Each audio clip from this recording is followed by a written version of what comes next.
जीवन रेखा हम कर रहे थे। पामेस्ट्री की हमारी क्लास नंबर 28 है।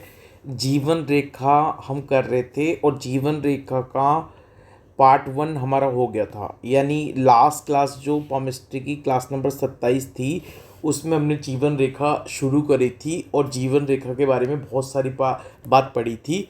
उसको हम बोल रहे हैं पार्ट 1। अब जीवन रेखा के बारे में अभी और भी बात पढ़नी है, तो आज वाले लेक्चर को हमने नाम दे दिया जीवन रेखा पार्ट 2। अभी इसके बाद और भी क्लास आएगी जीवन रेखा पे, तो वो पार्ट 3 बन जाएगी। खैर, अब आ जाओ आगे। अब देखो, जो जीवन रेखा होती है, अब अगर आप मेरी क्लास देखते आ रहे हो शुरू से लेकर अभी तक, तो मुझे रिपीट करने की बिल्कुल ज़रूरत नहीं है। मुझे उम्मीद है आप सबको पता लग गया होगा जीवन रेखा क्या होती है। तो अब आपकी जो जीवन रेखा है, यानी ये जो होती है ना, ये इस तरह से आपके हाथ से जो ये वाली रेखा होती है ना, ये जो रेखा होती है ये जीवन रेखा होती है। और इसके साथ में जो दूसरी रेखा ऐसे जारी होती है वो मस्तिष्क रेखा होती है, मस्तिष्क रेखा। तो अब अगर जो जीवन रेखा है वो छोटी है, कंप्लीट नहीं है, यानी नीचे तक नहीं जा रही, जीवन रेखा छोटी है।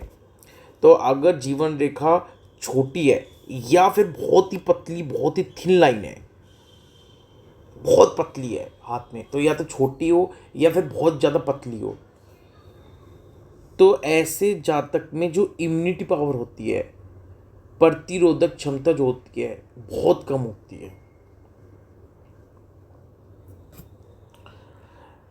नेक्स्ट, अब आपकी जो जीवन रेखा है ये, अब जीवन रेखा पर आपके कोई द्वीप या बिंदु है, कोई द्वीप या बिंदु है, तो मान लो हम मान लेते हैं कि बिंदु है। अब जीवन रेखा के साथ में ये जो रेखा जारी होती है ऐसी, ये होती है मस्तिष्क रेखा। अब मस्तिष्क रेखा पे भी कोई अशुभ निशान है। अशुभ निशान मतलब जैसे कि कोई द्वीप है, तो जीवन रेखा पे कोई बिंदु है मान लो, या कोई द्वीप है, और जो मस्तिष्क रेखा है इस पे भी कोई अशुभ निशान है, जैसे कि मान लो द्वीप बना हुआ है। द्वीप द्वीप एक अशुभ निशान होता है। तो अब जीवन रेखा पे बिंदु है या द्वीप है, और साथ में जो मस्तिष्क रेखा है इस पे क्या है, द्वीप है, द्वीप बना हुआ है कोई इस तरह से। द्वीप का मतलब क्या होता है? द्वीप का मतलब कोई लाइन दो पार्ट में डिवाइड हो जाए, ऐसे ऐसे, और फिर एक लाइन में बन जाए, तो ये जो बीच में बना है इस तरह से, इसको द्वीप बोलते हैं। समझ में आया?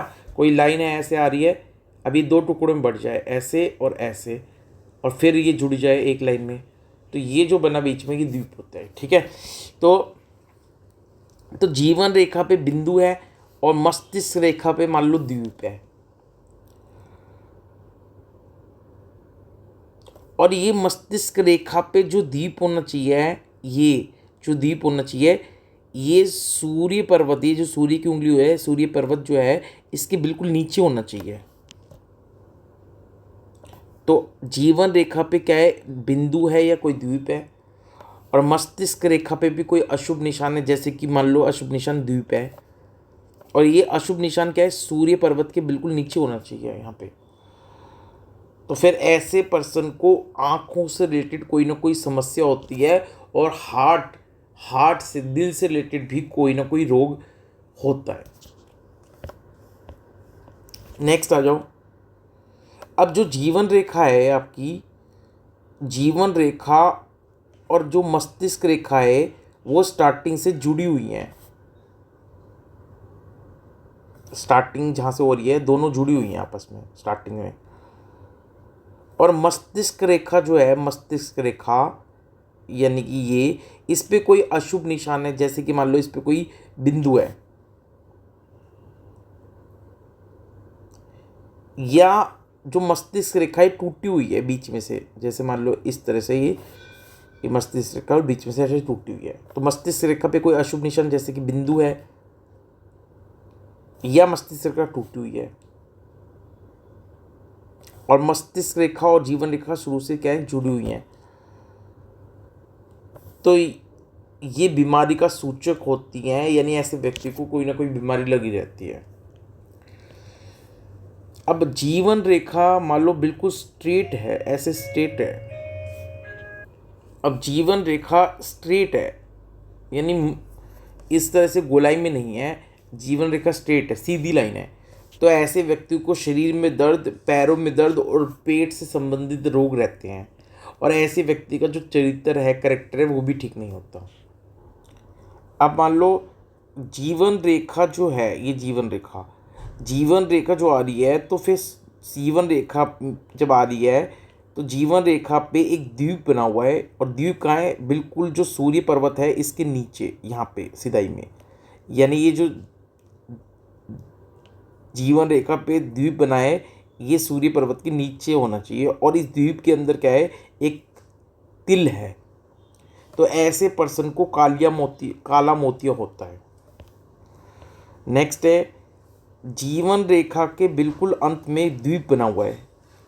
तो जीवन रेखा के अंत में अगर द्वीप हो तो जातक को जीवन में असफलता का सामना बहुत बार करना पड़ता है। तो ये थी हमारी पॉमिस्ट्री की क्लास नंबर 28।